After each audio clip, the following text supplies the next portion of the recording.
Comment avoir la paix financière? Comment être et vivre en paix avec ses finances personnelles? Alors, quand vous lisez la parole de Dieu, et je pense que le salut est vraiment, nous envoie ce message, il est clair que Dieu désire que nous vivions dans sa paix. Dieu désire que sa paix règne dans ma vie. C'est la raison pour laquelle il a donné Jésus-Christ à la croix pour que nous soyons réconciliés, que nous fassions la paix avec Dieu, que nous ayons sa paix dans notre vie et que nous l'ayons comme bon berger, comme père et comme maître. Plein de versets nous rappellent que Dieu veut que sa paix règne dans notre vie. Ne vous inquiétez de rien, on a lu 1 Pierre 5, 7 tout à l'heure. En toute chose, faites connaître vos besoins à Dieu avec des prières, des actions de grâce, des supplications. Et la paix de Dieu, qui surpasse toute intelligence, gardera vos cœurs et vos pensées en Jésus-Christ. Ça, c'est ce que Dieu veut pour ta vie, pour ma vie. Un autre verset qui nous parle de la paix, que Dieu aimerait être comme un jalon, un fondement de notre vie, c'est que la paix instaurée par Christ gouverne vos décisions. Que la paix instaurée par Christ gouverne vos décisions. Dieu veut que la paix gouverne toute notre vie, en fait. Quand on regarde partout dans la Bible, on voit Dieu veut que sa paix gouverne notre vie, car c'est à cette paix que vous avez été appelés. Soyez reconnaissants. Alors, on sait tous cela. Et comme dit un ami psychologue, un jour j'irai vivre en théorie, parce qu'en théorie tout va bien. Ce n'est pas toujours aussi simple, n'est-ce pas? Ce n'est pas toujours aussi facile. Alors je me souviens, petite histoire vraie, au temps où j'ai été embauché à l'église de Champs, janvier 99, je me suis dit, au fait, quel était mon salaire en janvier 99? Alors je suis allé dans mon garage, j'ai ouvert la caisse en plastique où il y a tous mes relevés d'imposition et j'ai cherché mon avis d'imposition et ma feuille de salaire de janvier 99. Embauché à 1 000 € par mois pour vivre à 5 dessus. Autant vous dire que ce n'était pas simplement chaud, c'était la canicule en avance. Tellement la canicule, bon, certes, ça fait 1 565 € en euros constants aujourd'hui. Mais même à 1 565 € à 5 dessus, c'est chaud. Je me souviens, nous étions à mi-janvier, ça devait être mi-janvier de l'année 2000. Nous devions faire réviser la voiture. Et nous avons mangé des patates jusqu'à la fin du mois. Est-ce que c'était la paix financière? Je ne crois pas, non. C'était pas la paix financière. Et c'était pas la paix dans le cœur. Du tout. Ça, c'était là où nous étions en 2000. Entre-temps, le Seigneur nous a montré tant d'autres choses. Il nous a montré que c'est possible de connaître et de vivre sa paix aussi dans nos finances. Pas simplement dans le cœur, mais dans nos finances. Oui, la paix de Dieu peut régner dans tes finances. Et c'est juste tellement mieux d'avoir la paix de Dieu dans mes finances. Déjà, la première utilité, c'est que ça m'évite de manger des patates pendant 15 jours jusqu'à la fin du mois. Ce n'est pas une maigre chose. Mais quand la paix de Dieu dirige votre cœur, alors vous vous inquiétez pas, c'est pas la panique, c'est juste tellement mieux. Je crois que nous sommes tous d'accord avec cela. Est-ce que quelqu'un n'est pas d'accord avec cela? Je pense que vous lèveriez la main. Non, quand la paix de Christ est là, cela garde nos cœurs et nos pensées en Jésus-Christ. Cela nous garde, cela nous protège, cela met un bouclier, cela met quelque chose qui nous isole des dangers. Cela gouverne aussi nos décisions et quand nous sommes gardés des dangers, cela nous permet aussi de vivre beaucoup plus facilement la volonté de Dieu.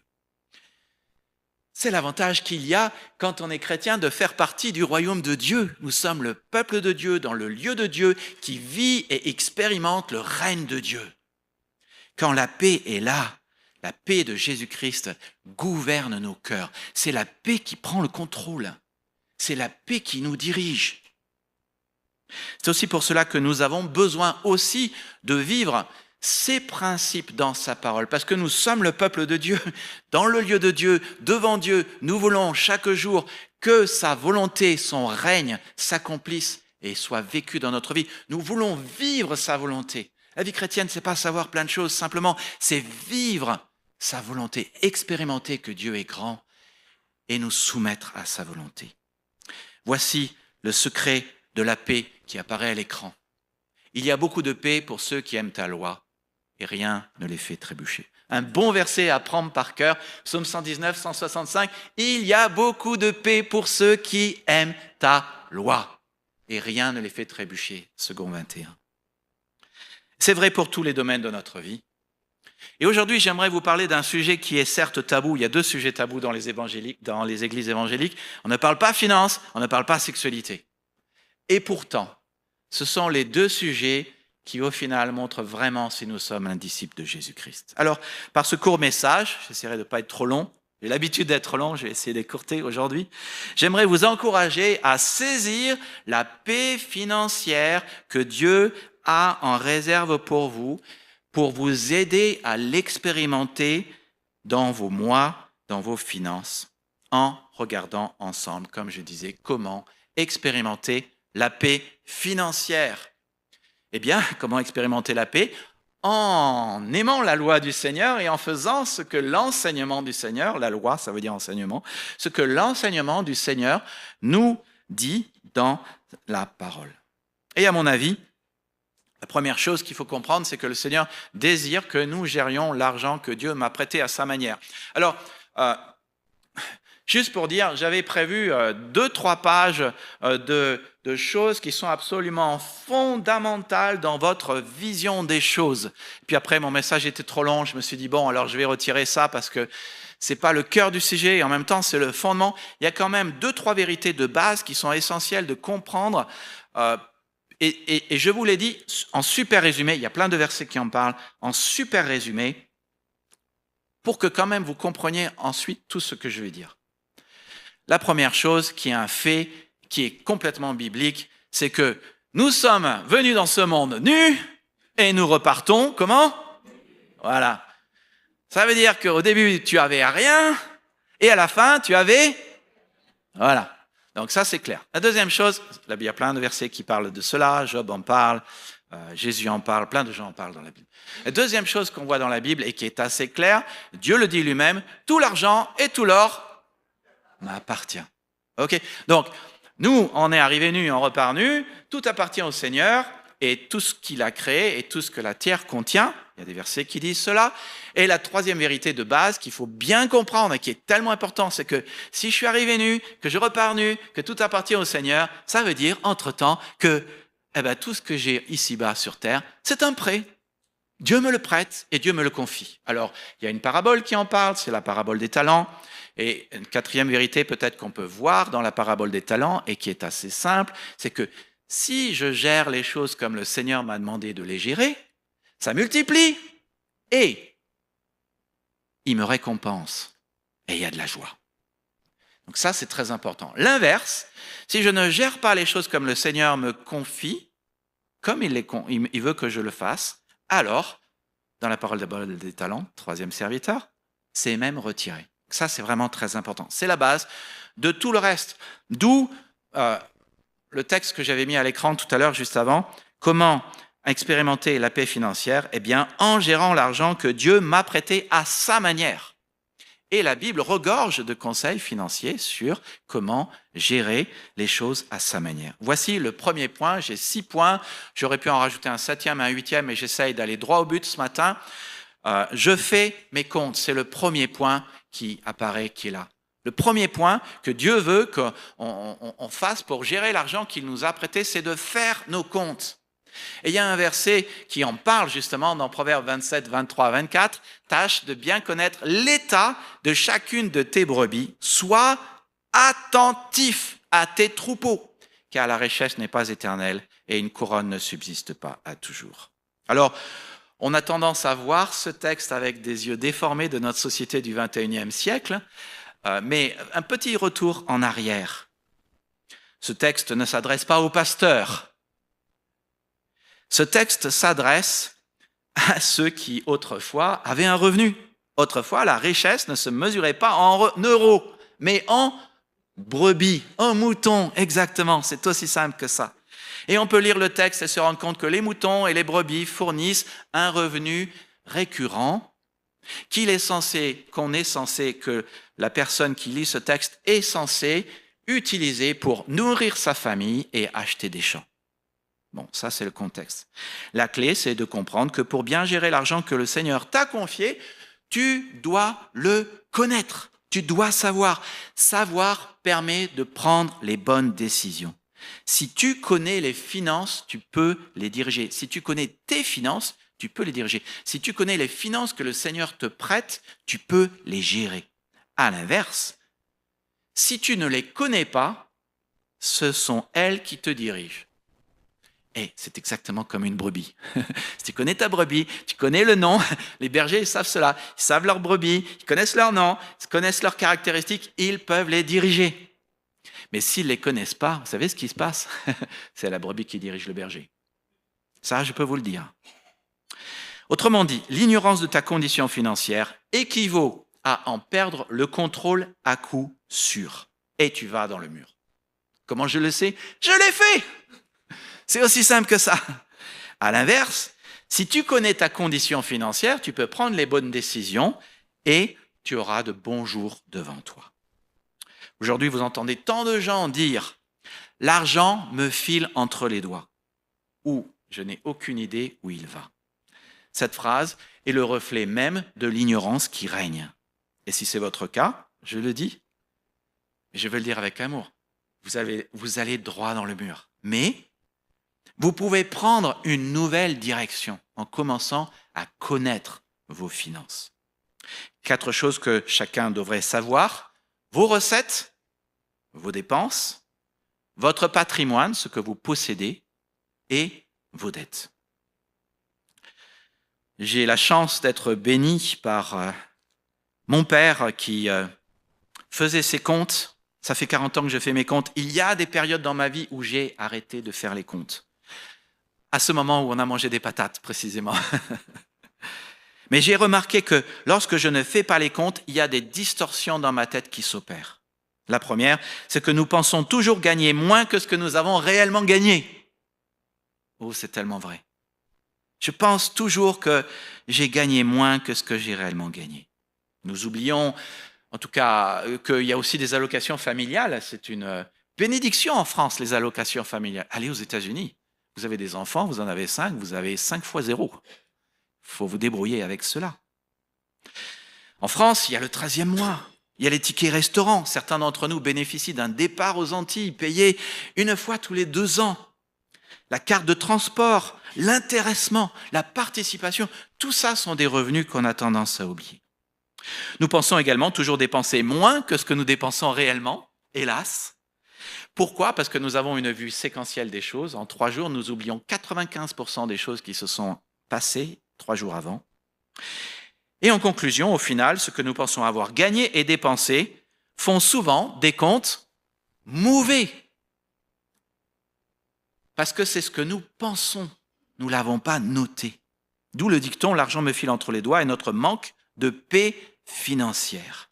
Une chose reste certaine, c'est que faire les comptes permet d'avoir des chiffres réels et de savoir où l'argent va. Il faut que tu comptes. Tu ne peux pas te contenter de ce que tu penses avoir dépensé ou tu penses avoir gagné. Il faut des chiffres réels. En pratique, comment faire? Tu collectes à chaque fois un ticket, chaque fois que tu fais une dépense. Tu le mets où tu veux, dans ta poche, dans ton portefeuille, dans ton sac à main. Et une fois, je préconise une fois par semaine, tu t'assois et tu écris toutes tes dépenses. Tu prends un Excel, tu prends un tableur gratuit, tu prends un logiciel de comptabilité, tu prends un cahier, mais tu écris tout. Tu rajoutes ce qui s'est passé sur ton compte en banque et tu écris tout ce que tu as dépensé. Puis tu catégorises, tu additionnes par catégorie et à la fin du mois, tu additionnes par catégorie. Cela te permettra de savoir combien tu as dépensé pour la nourriture, combien tu as dépensé pour ton logement, combien tu as dépensé pour tes logements, et ça te permet aussi de regarder les enjeux. Parfois, nous avons cette discussion avec Priscille. Je dis, bon, ce mois-ci, on a besoin de serrer un peu. Elle dit, il n'y a pas de problème, je vais serrer, je ne vais pas acheter d'habits. Je dis, ouais, mais les habits, en fait, c'est 45 € par mois pour toute la famille. Donc, il n'y a pas beaucoup d'enjeux, en fait. Par contre, si à la place de manger de la viande à tous les repas, nous mangeons de la viande que le midi, là, il y a un enjeu. Parce que la viande, les produits laitiers, les protéines, nous savons que c'est 30% de notre budget d'alimentation. Chez nous, l'alimentation, c'est 600 € par mois. C'est comme ça que ça fonctionne. Mais 30, ça va faire 15% de réduction. Donc, faire les comptes, tout écrire, catégoriser, faire les sommes par catégorie. C'était le premier principe. Voici le deuxième principe qui apparaît à l'écran. Je planifie mes dépenses et mes recettes. Ça s'appelle faire un budget. Faire un budget. Jésus parle de ce que c'est normal de faire un budget. Vous connaissez cette illustration que Jésus donne qui nous parle du coût d'être un disciple. Si l'un de vous veut construire une tour, il s'assied d'abord pour calculer la dépense et voir s'il a assez d'argent pour achever le travail. Autrement, s'il pose les fondations sans pouvoir achever la tour, tous ceux qui verront cela se mettront à rire de lui en disant « Cet homme a commencé de construire, mais a été incapable d'achever le travail. » De quoi nous parle Jésus ici ? Du coup, à assumer de devenir un disciple. Mais il nous parle aussi, par ce verset, de la normalité de faire des plans. De se poser la question, mais mon avenir, mon projet, que ce soit le moi, ou que ce soit mon projet pour être un disciple de Jésus-Christ, ou que ce soit les projets qu'il y a dans ma vie, ça va me coûter combien ? Pour Jésus, c'est normal de se poser la question du coût de projet, des coûts futurs, pour savoir si on va y arriver. Sinon, on se couvrira de ridicule. Ou tu devras manger des patates jusqu'à la fin du mois. Mais c'est quelque chose comme ça qui va se passer. Ça sera le ridicule, ça sera la honte. Et je crois à ce sujet qu'on comprend tous. Ça s'appelle faire un budget. Pour Christ, faire un budget, c'est normal. Se poser la question de savoir si on va y arriver jusqu'à la fin du mois, c'est normal. Et ça veut dire aussi, pour Christ, que les dépenses inférieures aux recettes, c'est normal. Les dépenses inférieures aux recettes, c'est normal, parce qu'il faut avoir de l'argent. Et si on n'a pas d'argent, on ne peut pas aller jusqu'au bout du mois. Quand Jésus parle du coût pour construire une tour, il y a la question, c'est est-ce que j'ai l'argent pour finir ? Et comment avoir l'argent pour finir ? Il faut que nos dépenses inférieures aux recettes, c'est normal. Alors, voici un verset qui nous encourage à faire un budget, Proverbe 21:5. Celui qui s'applique à élaborer des plans connaîtra l'abondance. Et celui qui agit précipitamment connaîtra la disette. Alors, je ne vais pas parler de la deuxième partie de ce verset, celui qui agit précipitamment connaîtra la disette. Ça, c'est la question des achats compulsifs. Mais le Seigneur nous parle ici clairement que si nous élaborons des plans, et un budget est un plan de bataille pour le mois suivant, nous connaîtrons l'abondance. Ce verset a une portée universelle. Vous avez en tant qu'Église un plan de faire quelque chose, c'est bien. Seigneur bénira. Voilà la raison qui est apparue à l'écran pour laquelle nous devrions faire un budget. Un budget conduit à l'abondance. Un budget est un plan financier sur comment va se passer le mois prochain. Et le Seigneur dit qu'un plan, un budget, conduit à avoir, conduit à l'abondance. Pourquoi faire un budget ? Parce que quand tu fais un budget, tu décides à l'avance où va l'argent. C'est toi qui prends le contrôle de l'argent et non l'argent qui prend le contrôle de ta vie. Si tu ne fais pas de budget, le mois commencera, les ressources sont arrivées, tu penseras avoir plein d'argent, tu feras des dépenses que tu n'as pas besoin de faire, et lorsqu'il faudra payer les factures qui arrivent tout au long du mois, tu te rendras compte soudainement qu'il n'y a plus d'argent. Tu seras dans le rouge. Donc faire un budget, c'est éviter cela. C'est la question des dépenses à venir et aussi des recettes. Cela pose la question de comment tu vas y arriver. Cela pose la question de est-ce que les dépenses sont inférieures aux recettes. Cela pose la question de est-ce que tu vas arriver à ton projet à la fin du mois. Ça permet d'atteindre un équilibre financier, de ne pas se laisser dépasser par les dépenses. Ça permet de maîtriser ta vie financière. Ça permet de programmer ce qui est indispensable. Ça permet aussi de faire le tri. Qu'est-ce qui est indispensable? Qu'est-ce qui n'est pas indispensable? Manger correctement, avoir un toit sur la tête, c'est certainement plus prioritaire que d'acheter une belle paire de baskets à 300 €. ça permet de faire le tri. Un budget te freine peut-être en début de mois, mais te permet d'arriver à la fin du mois. D'où le besoin de le faire. Et cela n'arrive pas si tu ne planifies pas de le faire.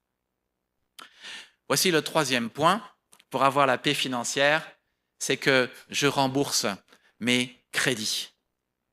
Il y a un verset qui nous en parle, qui s'applique d'ailleurs à tous les domaines de notre vie, Romains 13, 7 à 8. Payez à chacun ce que vous lui devez. Payez l'impôt à qui vous le devez et la taxe à qui vous la devez. Vous réalisez ce que Paul est en train de dire. Lui qui était juif,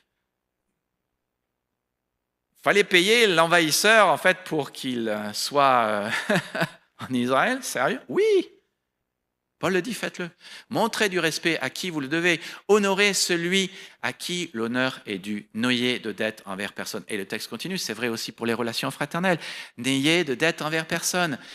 Que chacun aime les autres dans l'Église. Donc, le thème unifiant de ces deux versets, c'est cela. Payez à chacun ce que vous lui devez. Et c'est justement le thème de payer aussi nos dettes.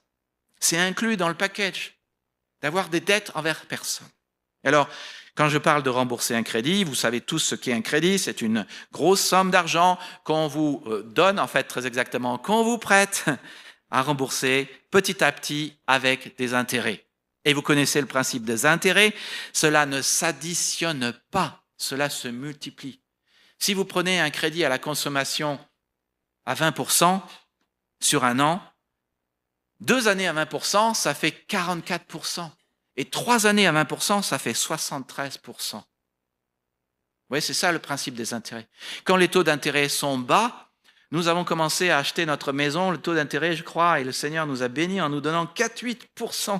Il n'y a aucune banque qui voulait nous prêter. Alors on a dit, on prend tout de suite. Quelques années après, le taux est tombé à 3,7, on a renégocié. Et quelques années après, on était tombé à 1,7. Je vois mes enfants qui sont en train d'emprunter pour acheter leur appartement. Ils ont emprunté à 3,5 ou 3,7 et pour 100 € qu'ils remboursent de patrimoine, ils doivent payer 160. Oh, waouh! Et le truc avec les crédits, c'est que quand toi, tu payes des intérêts, tu n'as pas plus d'argent, tu as moins d'argent. Par contre, tu enrichis ta banque. D'où l'intérêt. Et je donne toujours ce conseil. Et la raison pour laquelle je vous parle de cela aujourd'hui, c'est parce qu'à l'église de Champs, quand j'étais pasteur là-bas, il y avait tant de problèmes. On avait 2 à 3 personnes par année qu'il fallait secourir financièrement. Parce qu'elles n'arrivaient plus à payer leur loyer, parce qu'elles n'arrivaient plus à manger, parce qu'elles n'arrivaient plus... Mais il y avait souvent des crédits à la consommation. Des crédits. Et le premier conseil que je leur donnais, c'est si tu as une carte de crédit, je ne parle pas d'une carte de débit, je parle d'une carte de crédit, une carte à la consommation, déjà détruis ta carte et ensuite rembourse ton crédit. Et je ne pense pas que d'un point de vue théologique, qu'on puisse dire qu'un crédit non plus est un péché. Alors, il faut beaucoup de sagesse là-dedans parce que le principe des crédits, il est dans l'Ancien Testament. Dieu avait prévu dans la loi de Moïse qu'on puisse prêter de l'argent. Mais payer des intérêts est toujours plus cher que de ne pas en payer. Et ne pas prendre de crédit est toujours moins cher que de prendre un crédit. J'avais cette discussion avec quelqu'un de l'église de Champs récemment. Il disait, notre église n'a pas d'argent. Je dis, c'est un faux problème, ce n'est pas le sujet. Il dit, comment ça, c'est pas le sujet? Non, c'est un faux problème. Tu regardes tous les gens, toutes les belles voitures qu'il y a sur le parking de l'église de Champs, les gens ont plein d'argent. Il dit, non, elles sont toutes achetées à crédit. Je dis, encore plus. Si les gens l'achètent à crédit, c'est plus cher que s'ils n'avaient pas acheté à crédit. Donc, ils ont d'argent. Non, c'est pas ça le sujet. Quand on réfléchit, un crédit, c'est l'inverse de la parabole des talents. Dans la parabole des talents, les 2 serviteurs utilisaient l'argent qu'ils avaient pour en faire plus. Tu vois, quand tu utilises les choses, ça en fait plus. Et au final, ils en avaient plus encore. Le crédit, c'est utiliser l'argent de quelqu'un d'autre pour que lui, il en fasse encore plus. Es-tu certain que tu vas faire ça avec tes finances? Tu vas en donner plus aux autres pour qu'ils s'enrichissent.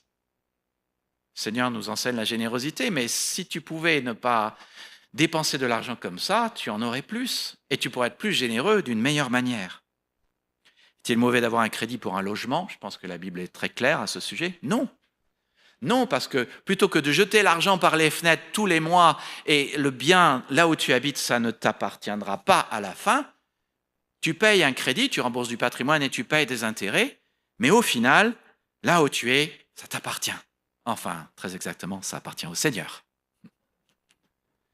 Nous sommes heureux d'avoir remboursé notre crédit et je vous délivrerai dans un moment comment le Seigneur a fait cela par un grand coup de miracle. Mais notre maison, le Seigneur nous l'a pourvue par 4 miracles différents. Et c'est pour ça que nous voulons être hospitaliers. Cette maison lui appartient et il nous l'a prêtée. Voici le 4e point pour vivre, expérimenter la paix financière dans notre vie. Je rembourse mes crédits. J'économise pour le futur. Proverbe 6 nous dit, toi qui es paresseux, va voir la fourmi. Ah, la fourmi est tellement petite quand elle se balade sur votre carrelage. Vous dites, ah, il y a une fourmi ici. Observez la fourmi. Observe son comportement. Vous savez ce que la fourmi va faire si vous la laissez. Elle va aller retrouver les autres. Elle va leur dire, hey, dans la cuisine de Nicolas, à cet endroit, il y a du sucre sur le comptoir. Ça vous intéresse? Voilà, et il va y avoir l'autoroute de fourmis, la 6 ou la 5. Et puis, chacune va porter son petit grain de sucre et ils vont repartir. Mais qu'est-ce qu'elles font? Observe son comportement, tire-en une leçon de sagesse. La fourmi n'a ni surveillant, ni contremaître, ni patron. Pourtant, elle amasse de la nourriture pendant l'été, au temps de la récolte, et elle fait des provisions. Pourquoi devons-nous prendre exemple sur la fourmi? Elle fait des réserves dans les moments où elle a, pour les moments où elle n'aura pas. Et c'est nécessaire pour au moins 4 raisons. D'abord, la vie comporte toujours avec soi des coups durs et des aléas. Nous ne maîtrisons pas les circonstances, elles n'appartiennent qu'à Dieu, mais il y aura toujours une machine à laver qui tombe en panne. Et vous savez, quand la machine à laver tombe en panne, c'est toujours quand elle marche et quand vous en avez besoin. Ben oui, elle ne tombe pas en panne quand elle ne marche pas. Et le pire, c'est qu'avec votre voiture, c'est pareil. Nous, on a tout qui tombe en panne en ce moment, pas la voiture, mais le sèche-linge tombe en panne, la machine à laver tombe en panne, la vaisselle tombe en panne, un volet ne descend pas, etc., etc. Il y aura des aléas, il y aura des coups durs. Et puis, nous ne maîtrisons pas les circonstances. Il n'y a que le Seigneur qui maîtrise toutes choses. Lui, il est souverain, pas nous. Si nous n'avons pas d'économie de côté et qu'un coup dur arrive, nous serons tentés de prendre des crédits ou nous serons en position de vulnérabilité ou tu mangeras des patates jusqu'à la fin du mois. Mais il y a quelque chose de grave qui va se passer. Et puis, il y aura toujours des dépenses irrégulières, court terme, long terme. Alors, chez nous, les dépenses qui interviennent de temps en temps, irrégulières, court terme, la santé, l'habillement, les factures du conservatoire, quand on avait les enfants à la maison. Les dépenses plus long terme, la maintenance et l'achat de la voiture, la maintenance et l'achat de la maison, les instruments de musique. Il y aura toujours des grosses dépenses, il y aura toujours des dépenses court terme, il y aura toujours des dépenses long terme, et elles deviendront des coups de massue si ce sont des grosses dépenses. L'achat de la prochaine voiture est un exemple. Je me souviens de cette conversation avec mon père quand je lui parlais de comment je faisais les comptes. Suite à son modèle et son exemple, il me disait, il y a encore une chose qui te manque. Chaque mois, il faut que tu mettes de côté de l'argent pour la voiture. C'est ce que nous avons fait.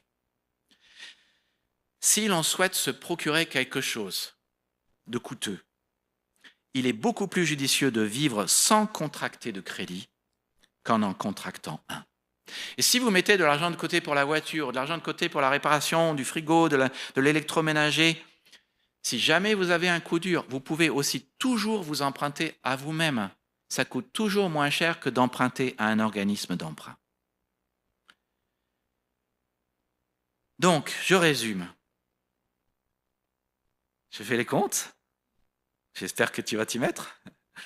Je planifie mes dépenses et mes recettes. Je rembourse mes crédits, si ce n'est pas remboursé. J'économise pour le futur. Voici le 5e point. Alors, je réalise que c'est un point chaud dans beaucoup d'églises, n'est-ce pas? Et peut-être que vous allez vouloir m'adresser la parole à la fin du culte, mais j'offre à Dieu ma dîme et mes offrandes. Le Christ a dit, il ne mâchez pas ces mots, malheur à vous, scribes et pharisiens hypocrites.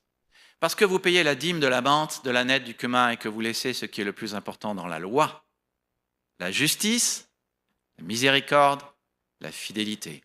C'est là ce qu'il fallait pratiquer sans négliger les autres choses. Alors, quelles sont les autres choses dont Jésus parle dans ce texte? Alors, dans le grec, c'est pas sans négliger les autres choses, c'est sans négliger ces autres choses. Tota, article démonstratif, neutre, pluriel, qui pointe vers les dernières choses dont Jésus a parlé. C'est là ce qu'il fallait pratiquer. Il faut pratiquer la justice, rendre à Dieu ce qui est juste. Il faut pratiquer la miséricorde, la compassion. Il faut pratiquer la fidélité. Le Seigneur regarde si nous sommes fidèles. Mais ces autres choses dont Jésus parle, quelles sont-elles? Eh bien, ce sont les autres choses dont il parle dans ce verset. Dans le grec, ces autres choses pointent sur la dîme, de la menthe, de la nette et du cubain. Ils pointent sur la question de la dîme. Et à mon humble avis, je sais que certains d'entre vous ne sont pas d'accord, mais je me souviens très bien de ce que Kreshort nous disait. Il nous disait cela en pastoral. Et je le regardais, c'était pas du tout où j'étais à l'époque doctrinellement. Le Seigneur m'a changé entre-temps. Mais il nous parlait, il nous citait ce verset et il nous disait « Donc, il faut donner la dîme ». Le Christ, dans Matthieu 23, 23, valide le principe de la dîme que l'on voit dans l'Ancien Testament, qui n'est pas un principe de la loi, qui existait avant la loi, mais qui est rappelé dans Malachie, chapitre 3. Vous connaissez ce texte, versets 7 à 10, où Dieu dit à son peuple « Revenez à moi, et je reviendrai à vous. » Et les gens disent, comment ça, on doit revenir à toi? Mais Seigneur, on est dans ton temple tous les samedis, on est là régulièrement. Et Dieu dit, mais en fait, vous me trompez dans les dîmes et les offrandes. Apportez à ma maison toutes vos dîmes. Chaque fois qu'il y a 3 points, je coupe un peu parce que le texte est long. Mettez-moi de la sorte à l'épreuve. Et vous verrez si je n'œuvre pas pour vous les écluses des cieux et si je ne répands pas sur vous la bénédiction en abondance. Alors, le Seigneur possède déjà tout l'or et l'argent du monde, possède l'univers entier, possède tout ce qu'il contient. A-t-il besoin de notre argent? Alors la réponse est oui. La réponse est oui. Oui, vous comprenez? Non et oui. Non, il n'a pas besoin de ton argent pour exister. Bien sûr que non. Il est la vie. Je suis celui qui suis. J'ai reçu la vie de personne. Je reçois les finances de personne. Je n'ai pas besoin de vos finances. Et oui, il désire que ton argent soit amené au temple, au lieu de sa présence, au lieu où on l'adore. Alors que ce soit par virement ou que ce soit physiquement ici le dimanche, c'est pas ça vraiment la question. Oui, il veut que l'argent du peuple de Dieu contribue à sa gloire, contribue à propager la bonne nouvelle de Jésus-Christ, à faire des disciples. Quel que soit ce que vous croyez sur la dîme et les offrandes. Oui, il le veut. Mais notez, et cela ressort très nettement dans le texte que je vous ai montré, que c'est une question relationnelle. Il dit « apportez », deuxième personne du pluriel, « à ma maison », première personne du singulier, « toutes vos dîmes », deuxième personne du pluriel, et vous verrez, deuxième personne du pluriel, si je, première personne du singulier, n'ouvre pas les écluses des cieux, si je, première personne du singulier, ne répand pas sur vous, deuxième personne du pluriel, la bénédiction en abondance. Il dit clairement, tu me donnes, je te donne. Vous savez, j'aime bien, je crois que c'était sur Facebook, j'avais vu ça, Jésus qui est devant un petit garçon qui tient un nounours et qui a un petit nounours, et il a un très grand nounours derrière le dos, et il dit « Tu me donnes ton nounours ?» Et on se dit « Qu'est-ce qu'il va faire le petit enfant? Tu me donnes ton nounours ?» Et ce que Jésus veut dire en fait, « Tu me donnes ton nounours, je vais t'en donner un plus grand. » C'est exactement ce qui est dit exactement là. Mais c'est aussi une question relationnelle, il le dit clairement « Revenez à moi et je reviendrai à vous. » C'est une question relationnelle. En fait, ce que Dieu veut vraiment, mon ami, on parle de l'évangile, on parle de ce que Dieu veut qu'on ait sa paix dans nos vies, on parle de ce qu'il veut qu'on soit réconcilié avec lui, on parle de cela. Mais mon ami, qu'est-ce que Dieu veut de nous? On le voit partout dans la Bible. Mon ami, le problème du cœur, c'est le cœur du problème. Ce que Dieu veut vraiment, c'est Dieu est amour. Avant la fondation des temps, il avait décidé dans son amour que tu sois son enfant d'adoption. Tout ce qu'il a créé, il l'a créé par amour. Et il le dit, Osée 6:6, je désire l'amour. Ce que Dieu veut, en fait, c'est toi, c'est moi. Tu vois, c'est beaucoup plus profond qu'une question de religion, qu'une question de règles, qu'une question de loi, qu'une question même de principe. Ce que Dieu veut, c'est toi et moi. Ça m'a tellement renouvelé durant cet été. Et je me suis effondré en larmes. J'ai dit, ah Seigneur, merci. Et nous voyons ce que Dieu a fait. Tellement nous lui sommes chers qu'il a donné finalement son cœur en donnant Jésus-Christ. Il dit, moi, ce que je veux, c'est toi. 100% de toi. Toi entièrement. Dans ta sexualité, dans tes finances, dans tout ce que tu dis, ce que je veux, c'est toi. Et pour te le prouver, j'ai donné mon fils. Et le Seigneur nous le rappelle dans 2 Corinthiens 5, 15, c'est à l'écran. Le Christ est mort pour tous, afin que ceux qui vivent ne vivent plus pour eux-mêmes, mais pour celui qui est mort et ressuscité pour eux, et qui est assis à la droite du Père, et qui vit pour vous, et qui intercède pour vous, et qui pense à vous chaque jour, à toi. Ça, c'est la puissance de la résurrection. C'est ça, le Seigneur que nous adorons. Il est ressuscité, il est à la droite du Père, et Dieu veut notre cœur tout entier. Je pense à cet autre texte dans Jacques, chapitre 4, qui parle des conflits que nous avons dans notre vie parce que nous convoitons, nous voulons telle ou telle chose. Et le texte termine en disant que Dieu jalouse le Saint-Esprit qui est en nous. D'autres traductions disent le Saint-Esprit qui est en nous, nous jalouse. Il nous veut tout entier. Et il nous aime tout entier. Si bien que nous venions dans les bras du Père, les bras de Jésus. Je ne crois pas blasphémer en disant les bras du Saint-Esprit. C'est une telle bénédiction. Moi, j'en ai besoin tous les jours de ma vie. Et je crois que tu en as besoin tous les jours de ta vie. Alors, plutôt que de rentrer dans des séries d'arguments, parce que je connais les arguments, j'étais là où certains d'entre vous sont aujourd'hui, mais permettez plutôt que de rentrer dans des batailles d'arguments, je partage un peu de mon expérience. Étant embauché à l'église du Val-Maubuée, qui ensuite est devenue l'église de Champs, en novembre 98, comme d'abord pasteur stagiaire, puis pasteur en juillet 99, à 1 000 € par mois. Je ne pensais certainement pas, et je croyais à ce moment-là que je pensais avec raison, qu'il n'était pas question que je puisse donner la dîme, 10% de mes revenus. C'était mathématiquement impossible. Déjà, avec 1 000 € par mois, je ne pouvais pas me loger. Nous n'avons pas pu par nous-mêmes nous loger. Alors, comment allons-nous manger si je devais donner 10% par mois? Mathématiquement et à vue humaine, impossible.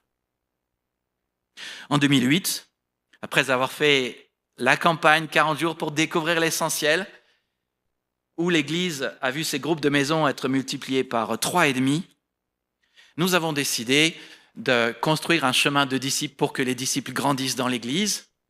Chris, qui était votre pasteur, était un fervent défenseur de cela. J'éditais l'étape numéro 2, après avoir édité l'étape numéro 1. Je lisais ce que Rick Warren disait, fervent défenseur de la dîme, et je me souvenais ce que Chris Short disait, fervent défenseur de la dîme. Et je disais, non mais Chris Short, il ne sait pas les choses correctement. Nous ne sommes plus sous la loi. Amen. Et d'ailleurs, on ne voit pas la dîme dans le livre des Actes. Alors, entre-temps, je suis quand même tombé sur d'autres textes.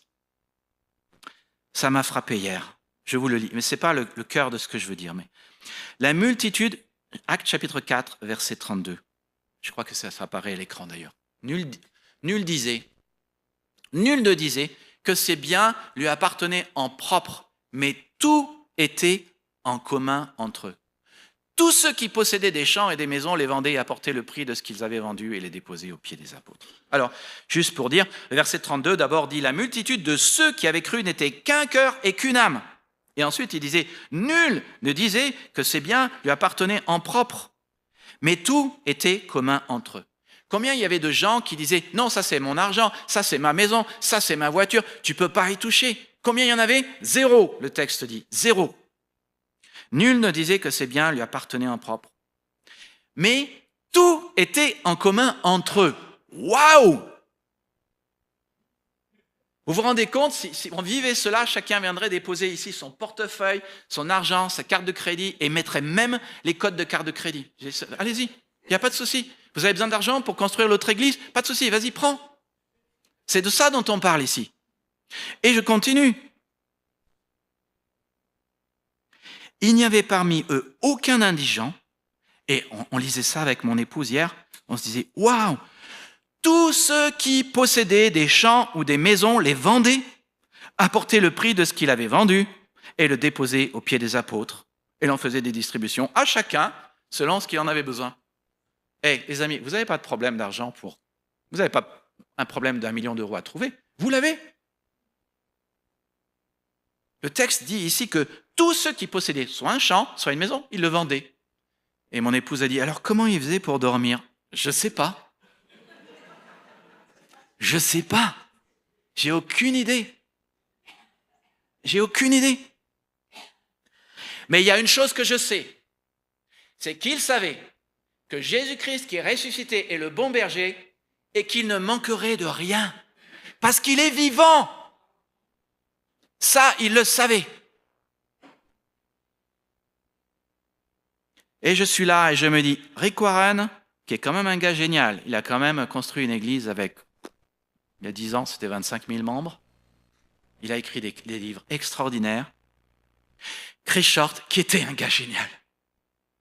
Franchement, que l'on bénisse le Seigneur pour Chris Short.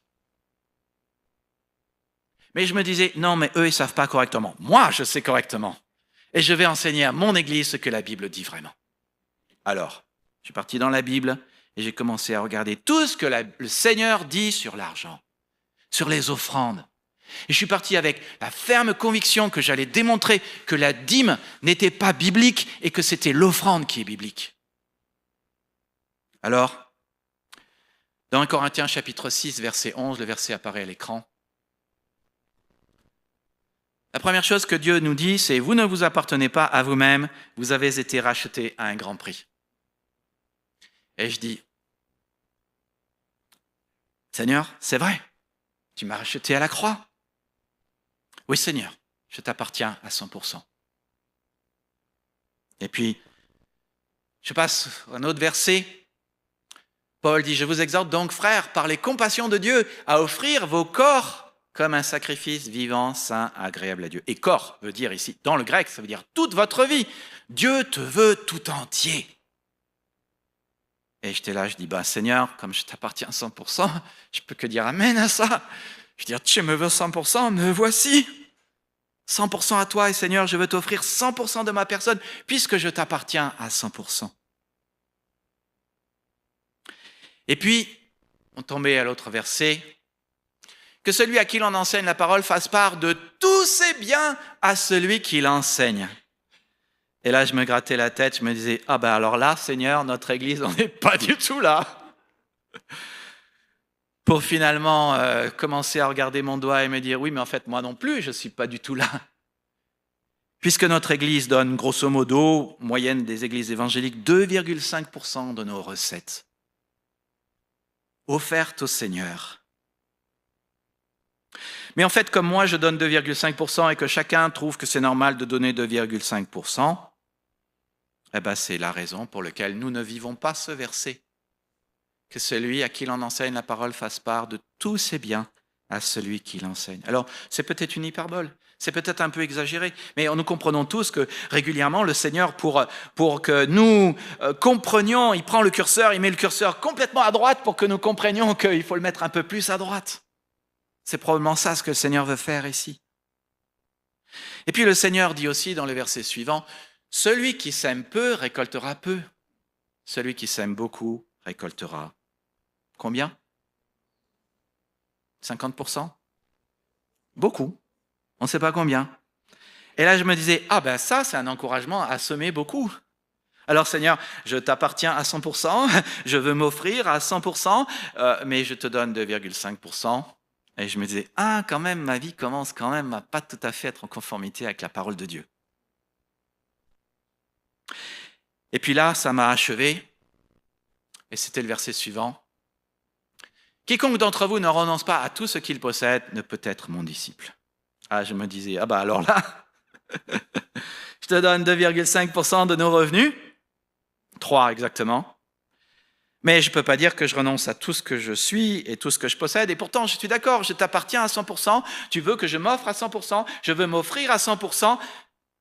Et puis, j'étais en train de passer à mon cœur aussi. Dieu m'a donné la vie éternelle. M'a donné de pouvoir le connaître en tant que père, en tant qu'enfant. Il m'a donné le pardon des péchés. Oh, mes péchés sont tellement grands. Vous ne voudriez pas les savoir. Mais le pardon du Seigneur est tellement plus grand. Il m'a donné un futur dans le ciel, une place au ciel dans lequel il y aura une joie indicible, indescriptible. Il m'a donné un plan de paix et de plénitude chaque jour pour que j'ai un avenir et une espérance. Il me donne la puissance de pouvoir vivre son plan. Il me donne sa présence par son esprit qui me donne la puissance pour que je puisse vivre son plan et que je puisse vivre la plénitude qu'il a prévue pour moi. Et je me disais, mais quel écart il y a entre je suis à 100% du Seigneur, oui Seigneur, je veux t'offrir à 100% ma vie, et je te donne 2,5% de mes recettes. Et me grattant la tête, me disant, finalement, Chris Short n'avait peut-être pas si tort, et Rick Warren n'avait peut-être pas si tort. Seigneur, pardon. Pardon parce que tu as changé ma vie. Tu l'as remplie de ta plénitude, alors que quand j'étais jeune, quand je me suis converti, j'étais dans la dépression. Pardon parce que tu as changé ma vie. Tu as fait tant de choses dans ma vie. Tu m'as donné d'aller au séminaire aux USA, j'avais des bonnes notes alors que j'avais étudié la mécanique. Tu as fait tant dans ma vie. Et tu dis, apportez à ma maison toutes vos dîmes, reviens à moi. Reviens à moi, Nicolas. Ce que je veux, c'est ton cœur. Et le Seigneur ne me faisait pas de reproches. Le Seigneur ne m'a pas dit, mais si Nicolas, tu me donnes 2,5% de tes revenus, c'est que ton cœur n'est pas à moi. Mais en tout cas, c'est comme ça que je l'ai. Je me suis dit, moi, si je donne 2,5%, alors que je veux être 100% au Seigneur et que j'appartiens déjà 100% au Seigneur, moi, j'ai le sentiment que mon cœur n'est pas tout à fait au Seigneur.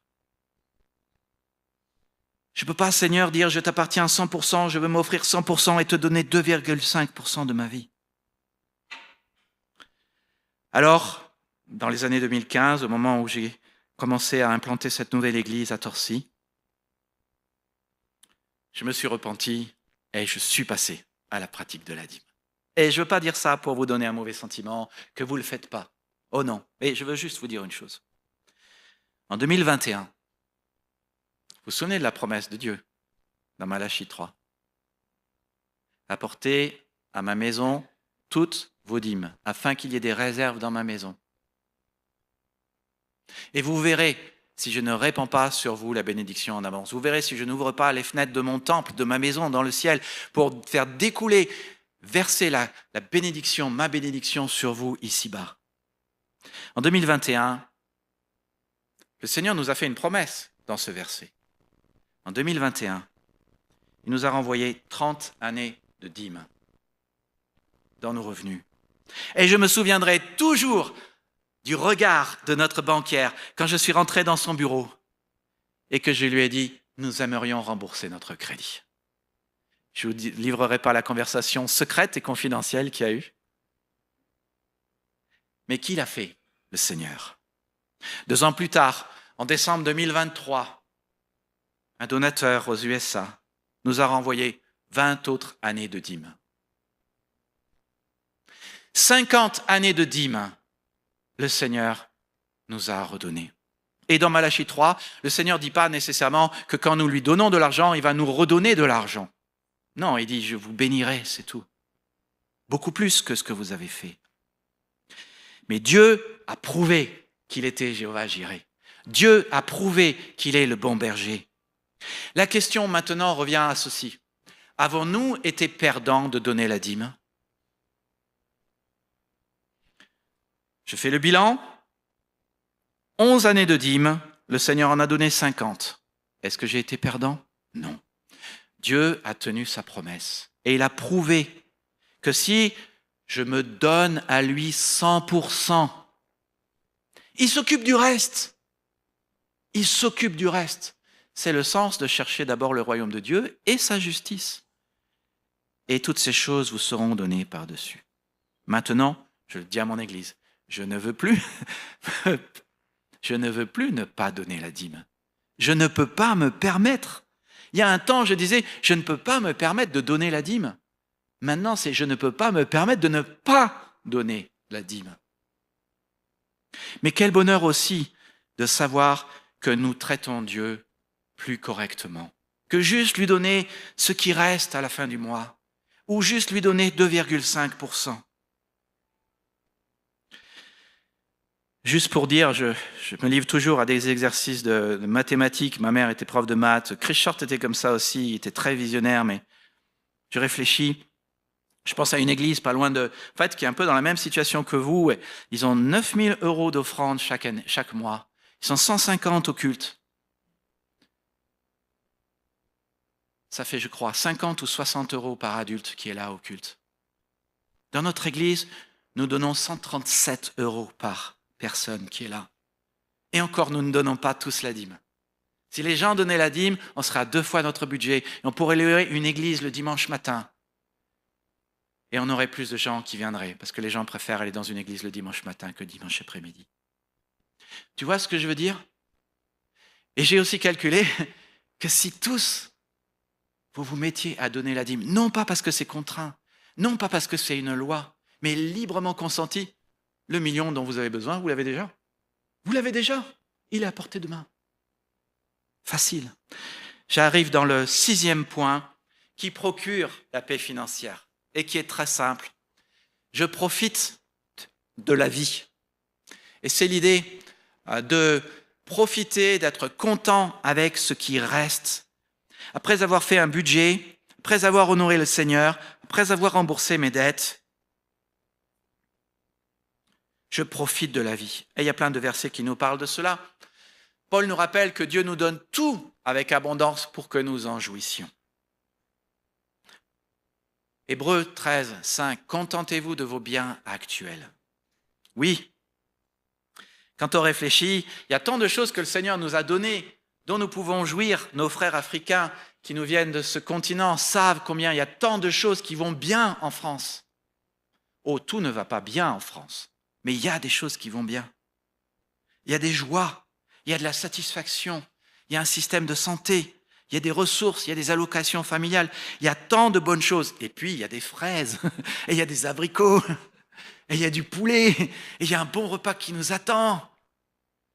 Et on peut s'en réjouir. En fait, le Seigneur donne tout avec abondance pour que nous en jouissions, que nous nous disions chouette, super. Et j'apprécie que le Seigneur nous ait donné d'être de toutes les couleurs et d'avoir des couleurs et d'avoir des parfums différents et d'avoir des saveurs différentes. Il n'y a pas qu'une glace au chocolat, il y a aussi la glace à la mangue et la glace à la passion. Et il y a tant de choses. Mais le problème de la paix financière, c'est aussi un problème de contentement. Est-ce que je sais être content? Alors nous, les Français, nous sommes les professionnels de la râlerie. Pas si contents que ça. Mais Paul en prison, qui aurait pu avoir eu sujet de se plaindre, dit « J'ai appris à être content de l'état dans lequel je me trouve, famine ou abondance. » Cela s'apprend même en prison. Mais comment est-ce que cela s'apprend? Au contact de Dieu. Au contact de Dieu. Paul le dit lui-même. Réjouissez-vous, je le répète, réjouissez-vous dans le Seigneur. Le Seigneur est le seul sujet de nos réjouissances. Les biens de ce monde nous procurent une joie, mais elle est passagère. Mais les joies parfaites nous viennent du Seigneur. Et c'est dans sa présence que nous apprenons le contentement. Et c'est parce que souvent nous n'apprenons pas le contentement et nous ne sommes pas toujours dans la présence du Seigneur et nous ne vivons pas toujours dans la présence du Seigneur que souvent nous pensons que les satisfactions viennent des choses matérielles. Et comme nous n'avons pas appris que les satisfactions ne viennent pas des choses matérielles, nos désirs dépassent notre capacité financière et nos dépenses dépassent nos recettes pour finalement nous piéger, nous enfermer dans nos prisons, nous enlever notre paix financière, notre paix du cœur et nous plonger dans le tumulte. Telle n'est pas la volonté de Dieu. Le Seigneur veut que nous vivions avec sa paix tous les jours. Personne ne tient un pistolet sur notre tempe. Personne ne nous met la pression pour dépenser trop. Personne ne nous met la pression pour ne pas compter. Nous pouvons compter. Nous pouvons faire un budget. Personne ne nous met la pression pour que nous n'ayons pas le temps. Nous pouvons vivre dans la présence du Seigneur chaque jour. Nous pouvons recevoir sa joie et son contentement dans la communion avec lui. Je redis ce verset qui est simple et que je vous laisse, Proverbe 21, 5. Le premier verset, psaume 119, 165, il y a beaucoup de joie, de paix, il y a beaucoup de paix pour ceux qui aiment ta loi. Voici le deuxième verset, Proverbe 21, 5. Celui qui élabore des plans connaîtra l'abondance. Voici ma question. Voulez-vous vivre la paix financière du Seigneur? Voulez-vous que le Seigneur dirige vos finances? Ou voulez-vous que vos finances vous dirigent? Quel serait le premier petit pas que vous pouvez faire aujourd'hui, cette semaine, pour aller dans la direction de ce qui a été prêché de la parole de Dieu aujourd'hui? Quel premier petit pas vous pouvez faire? Permettez que je prie pour vous. Seigneur, merci parce que tu es un bon Dieu, un Dieu généreux, un Dieu bon avec nous, un Dieu d'où la plénitude de joie, la plénitude des délices provient. Merci parce que tu es le Dieu qui pourvoit en toutes choses, tout l'or, tout l'argent t'appartient. Seigneur, tout ce que nous avons ici-bas, c'est un prêt. Tu nous dis clairement dans la parabole des talents que si nous gérons ce que tu nous as prêté, comme tu le désires, cela multipliera, il y aura des récompenses, il y aura de la joie. Seigneur, je peux dire que j'ai vraiment expérimenté ce que tu dis dans ce chapitre. Je ne suis pas encore arrivé sur tout. Mais merci Seigneur pour cette joie, cette paix financière que tu as en réserve pour chacun de nous. Pour l'Église, une nouvelle Église à Torcy, pour cette Église. Seigneur, je prie que tu bénisses les finances de chacun, mais que tu bénisses surtout aussi la gestion financière, la gestion de l'argent que tu as prêté à chacun, selon tes principes. Connaître les dépenses et les recettes, faire un budget, économiser pour le futur, rembourser nos crédits, t'honorer par la dîme et l'offrande et être content. Merci parce que toute source de satisfaction, tout délice, toute joie, toute plénitude vient de toi. Nous te bénissons pour cela. Seigneur, je te bénis également pour l'église d'Ozoir et ce projet de s'agrandir pour, Seigneur, que les gens sachent que tu les aimes, que tu as pourvu à leur salut, à leur restauration, à un avenir brillant et glorieux, pour que les gens sachent que tu es un Père qui se constitue une famille et qui aimerait que de nouveaux enfants entrent dans sa famille, que tu es un bon berger et que il y a encore des brebis, Seigneur, qui doivent rentrer dans ce troupeau, que tu es un maître, que tu cherches ceux qui veulent être tes disciples, ceux qui veulent te suivre, ceux qui veulent être libérés du péché, ceux qui veulent être restaurés, ceux qui veulent cette vie de joie que tu as prévue pour eux. Je prie, Seigneur, que beaucoup de gens puissent devenir tes enfants, tes brebis et tes disciples. Mais Seigneur, il y a là une importance stratégique pour la région, pour nous-mêmes. Seigneur, nous voulons, merci parce que tu nous as inclus dans tes plans, tu nous as donné une mission. Nous voulons dire à la terre entière, Seigneur, que tu les aimes, que tu te constitues une famille, que tu veux réparer des vies, que tu veux restaurer, que tu veux délivrer, que tu veux embellir, que tu veux rendre meilleur, que tu veux bénir. Garde-nous, Seigneur, conscients de cette mission, alors que nous nous apprêtons à aller dans ce monde.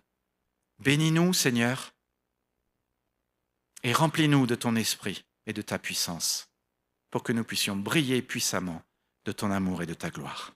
Amen.